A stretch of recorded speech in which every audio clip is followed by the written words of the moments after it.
Hindi cinema के इतिहास में कई ऐसे बाल कलाकार हुए जिन्होंने अपनी मासूमियत, स्वाभाविक अभिनय और भावनात्मक अदाकारी से दर्शकों के दिलों में खास जगह बनाई। इन्हीं कलाकारों में एक नाम मास्टर राजू श्रेष्ठा का है। बचपन में उनका चेहरा और अभिनय इतना लोकप्रिय हुआ कि लोग उन्हें उनके असली नाम से ज्यादा मास्टर राजू के नाम से पहचानने लगे। उन्होंने उस दौर के बड़े बड़े कलाकारों और निर्देशकों के साथ में काम किया और बहुत कम उम्र में वो मुकाम हासिल किया जिसका सपना कई कलाकार पूरी जिंदगी देखते रहते हैं। लेकिन आज हम बात करेंगे बाल कलाकार मास्टर राजू के बारे में और उनके परिवार के बारे में। तो अगर आप हमारे चैनल पर नए हैं तो चैनल को सब्सक्राइब जरूर कर लें। मास्टर राजू का असली नाम फहीम अजानी बताया जाता है। उनका जन्म मुंबई के डोंगरी इलाके में हुआ था। उनके जन्म की तारीख को लेकर स्रोतों में थोड़ा अंतर मिलता है। कुछ स्रोत 15 अगस्त 1966 और कुछ के मुताबिक 15 अगस्त 1967 बताया जाता है। बचपन और फिल्मों में कदम। मास्टर राजू किसी फिल्मी परिवार से नहीं आते थे। उनके पिता यूसुफ और मां मेहरुनिसा थे। अभिनय के दुनिया में उनका प्रवेश बेहद कम उम्र में हो गया था। उनके माता पिता शुरुआत में उन्हें फिल्मों में भेजने को लेकर बहुत उत्साहित नहीं थे, लेकिन किस्मत ने उनके लिए कुछ और ही तय करके रखा हुआ था। गुलजार की फिल्म परिचय से उनका फिल्मी सफर शुरू हुआ। दिलचस्प बात तो ये है कि ऑडिशन के समय राजू बहुत छोटे थे और ठीक से अभिनय भी नहीं कर पा रहे थे, लेकिन गुलजार को उनकी उम्र के मुताबिक स्वाभाविक प्रतिक्रिया पसंद आई और उन्हें फिल्म में मौका दिया गया। परिचय के सेट पर महान अभिनेता संजीव कुमार उन्हें प्यार से राजू कहने लगे। बताया जाता है कि लोग उन्हें घर पर गुड्डू बुलाते थे, लेकिन संजीव कुमार को राजू नाम पसंद आया और धीरे धीरे यही नाम उनकी पहचान बन गया। इसके बाद वो एक के बाद एक फिल्मों में नजर आने लगे। उनकी मासूम शक्ल और सहज अभिनय दर्शकों को बहुत पसंद आया। बड़े निर्देशकों के साथ में काम। मास्टर राजू को बचपन में ही हिंदी सिनेमा के कई बड़े निर्देशकों के साथ काम करने का अवसर मिला। गुलजार, ऋषिकेश मुखर्जी, यश चोपड़ा और बासु चटर्जी जैसे फिल्मकारों ने उनकी प्रतिभा को पहचाना। उन्होंने बावर्ची, दाग, अ पोएम ऑफ लव, दीवार, चिटचोर, किताब, खट्टा मीठा और कई अन्य फिल्मों में यादगार भूमिकाएं निभाई। दाग में उन्होंने रिंकू का किरदार निभाया, जबकि किताब में उनका बाबला वाला किरदार विशेष रूप से याद किया जाता है। उनकी सबसे चर्चित फिल्मों में चिटचोर भी शामिल है। बासु चटर्जी की इस फिल्म में उनके अभिनय ने दर्शकों और समीक्षकों का ध्यान खींचा। मास्टर राजू की प्रतिभा का सबसे बड़ा सम्मान उन्हें चितचोर के लिए मिला।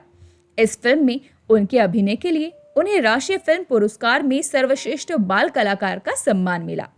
ये उपलब्धि उस उम्र में उनके लिए बहुत बड़ी बात थी। एक बच्चे के लिए राष्ट्रीय पुरस्कार जीतना असाधारण उपलब्धि थी। उस समय हिंदी सिनेमा में बाल कलाकारों को अक्सर सिर्फ कहानी का हिस्सा माना जाता था, लेकिन राजू ने साबित किया कि एक बाल कलाकार भी फिल्म की कहानी को अपने अभिनय से मजबूत बना सकता है। इसके अलावा किताब में भी उनका अभिनय खूब सराहा गया और उन्हें फिल्म फेयर पुरस्कार से जुड़े सम्मान का उल्लेख मिलता है। अमिताभ बच्चन और बड़े सितारों के साथ काम। मास्टर राजू का बचपन बॉलीवुड के उस दौर में बीता जब राजेश खन्ना, अमिताभ बच्चन, धर्मेंद्र, संजीव कुमार, जितेंद्र और शशि कपूर जैसे सितारे हिंदी फिल्मों पर राज कर रहे थे। राजू ने इन बड़े कलाकारों के साथ काम किया। उनके लिए ये किसी फिल्म स्कूल से कम नहीं था। वो शूटिंग के दौरान बड़े कलाकारों को करीब से काम करते देखते थे और उनके अभिनय से सीखते थे। बाद में उन्होंने बताया कि बचपन में उन्होंने बड़े कलाकारों को सेट पर मेहनत करते देखा और अभिनय को बहुत करीब से समझा। यही अनुभव उनके व्यक्तित्व और अभिनय यात्रा का महत्वपूर्ण हिस्सा बना। छोटी उम्र में मिली बड़ी सफलता। मास्टर राजू की लोकप्रियता इतनी ज्यादा थी कि वो उस दौर के सबसे चर्चित बाल कलाकारों में गिने जाते थे। मीडिया रिपोर्टों के अनुसार उन्होंने बहुत छोटी उम्र में अपने परिवार के लिए मुंबई में घर खरीदने में सफलता हासिल की थी। कुछ रिपोर्टों में दावा किया जाता है कि ये उपलब्धि उन्हें लगभग 6 साल की आयु में मिली थी। बचपन में उन्हें लगातार फिल्मों के प्रस्ताव मिलते थे। वो एक समय में कई फिल्मों की शूटिंग करते थे। उनकी मांग इतनी थी कि बड़े निर्माता निर्देशक उन्हें अपनी फिल्मों में लेना चाहते थे। लेकिन बाल कलाकार की जिंदगी हमेशा आसान नहीं होती। बचपन में मिली लोकप्रियता को बड़े होने के बाद कायम रखना हिंदी फिल्म उद्योग में कई कलाकारों के लिए मुश्किल साबित हुआ है। मास्टर राजू के साथ भी कुछ ऐसा ही हुआ। बड़े होने के बाद बदल गया फिल्मी सफर। जैसे जैसे मास्टर राजू बड़े हुए, उनकी जिंदगी और करियर की दिशा बदलने लगी। जिस बच्चे को देखकर दर्शक सिनेमा घरों में तालियां बजाते थे, उसी कलाकार के बड़े होने पर अपने लिए सही भूमिकाएं तलाशनी पड़ी। उनके पास मुख्य भूमिकाओं के प्रस्ताव भी आए, लेकिन उन्होंने हर भूमिका स्वीकार नहीं की। वो केवल नायक नहीं बनना चाहते थे। उनकी इच्छा थी कि उन्हें ऐसे किरदार मिले जिनमें अभिनय करने की पर्याप्त गुंजाइश हो। 2022 में दिए गए एक इंटरव्यू में उन्होंने खुद माना था कि वो बड़े होकर चरित्र अभिनेता के रूप में एक अलग पहचान बनाना चाहते थे। वो प्राण, अनुपम खेर और नाना पाटेकर जैसे कलाकारों की तरह अलग अलग तरह के किरदार निभाना चाहते थे, लेकिन उनके अनुसार उस समय चरित्र कलाकारों के लिए वैसी जगह नहीं बन रही थी जैसी वो चाहते थे। यही कारण रहा कि बाल कलाकार के रूप में मिली जबरदस्त लोकप्रियता वो वयस्क कलाकार के रूप में उसी स्तर पर नहीं दोहरा पाए। टेलीविजन और दूसरी भूमिकाएं। फिल्मों के साथ साथ मास्टर राजू ने टेलीविजन में भी काम किया। उन्होंने अलग अलग धारावाहिकों में भूमिकाएं निभाई और लंबे समय तक मनोरंजन जगत से जुड़े रहे। उनके करियर में फिल्मों के अलावा टीवी और थिएटर का भी योगदान रहा, पर उनके नाम से बड़ी संख्या में अभिनय क्रेडिट दर्ज हैं। उनकी पहचान सिर्फ पुराने दौर के बाल कलाकार के रूप में सीमित नहीं रही। उन्होंने उम्र बढ़ने के साथ चरित्र भूमिकाएं स्वीकार की और मनोरंजन की दुनिया में अपना रिश्ता बनाए रखा। लाइफ ऑफ पाई से जुड़ा खास काम। मास्टर राजू ने अभिनय के अलावा डबिंग में भी काम किया। वर्ष 2012 की चर्चित फिल्म लाइफ ऑफ पाई के हिंदी संस्करण में उन्होंने मुख्य किरदार पाई की आवाज के लिए डबिंग की। इस फिल्म में पाई की भूमिका सूरज शर्मा ने निभाई थी। ये उनके करियर का एक अलग पहलू था। इससे पता चलता है कि उन्होंने केवल कैमरा के सामने अभिनय तक खुद को सीमित नहीं रखा, बल्कि आवाज के माध्यम से भी अपनी प्रतिभा का इस्तेमाल किया। निजी जीवन। मास्टर राजू का निजी जीवन काफी हद तक पर्दे से दूर रहा है। उपलब्ध स्रोतों के अनुसार उनकी पत्नी का नाम सीमा अजानी है और उनका एक बेटा है जिसका नाम तकी है। उन्होंने अपने परिवार और निजी जीवन को लेकर हमेशा बहुत ज्यादा प्रचार नहीं किया।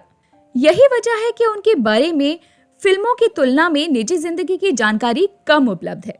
2026 में फिर चर्चा में क्यों आए?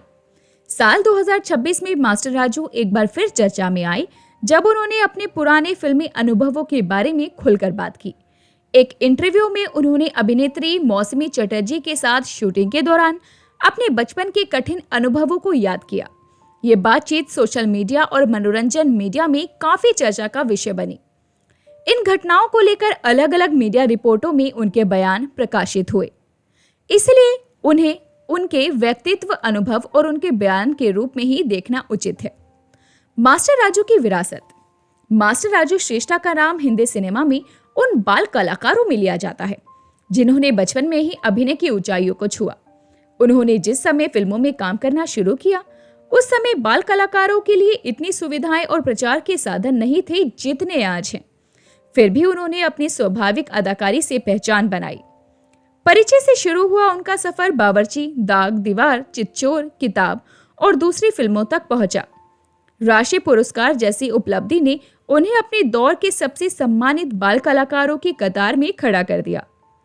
उनकी कहानी सिर्फ सफलता की कहानी नहीं है, बल्कि ये भी बताती है कि बचपन की लोकप्रियता को वयस्क जीवन में कायम रखना कितना कठिन हो सकता है। कई बाल कलाकार बड़े होने के बाद उसी तरह की भूमिकाएं और लोकप्रियता हासिल नहीं कर पाती। मास्टर राजू ने भी इस चुनौती का सामना किया, लेकिन उन्होंने फिल्म और टेलीविजन की दुनिया से अपना रिश्ता कभी पूरी तरह नहीं खत्म किया।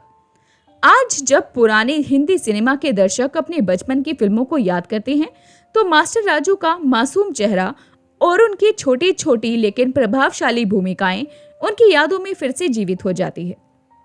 मास्टर राजू श्रेष्ठा की सबसे बड़ी पहचान यही है कि उन्होंने बाल कलाकार के रूप में ऐसा प्रभाव छोड़ा जिसे हिंदी सिनेमा के दर्शक आज भी भूल नहीं पाए हैं। एक छोटे से बच्चे से राष्ट्रीय पुरस्कार विजेता कलाकार बनने तक का उनका सफर हिंदी फिल्म इतिहास की उन दिलचस्प कहानियों में से एक है जिसमें शोहरत, संघर्ष, बदलाव और लंबे समय तक काम करते रहने की कहानी एक साथ दिखाई देती है। तो दोस्तों, अभी के लिए तो बस इतना ही। मिलते हैं अगली वीडियो में, तब तक अपना ध्यान रखिए। Bye bye.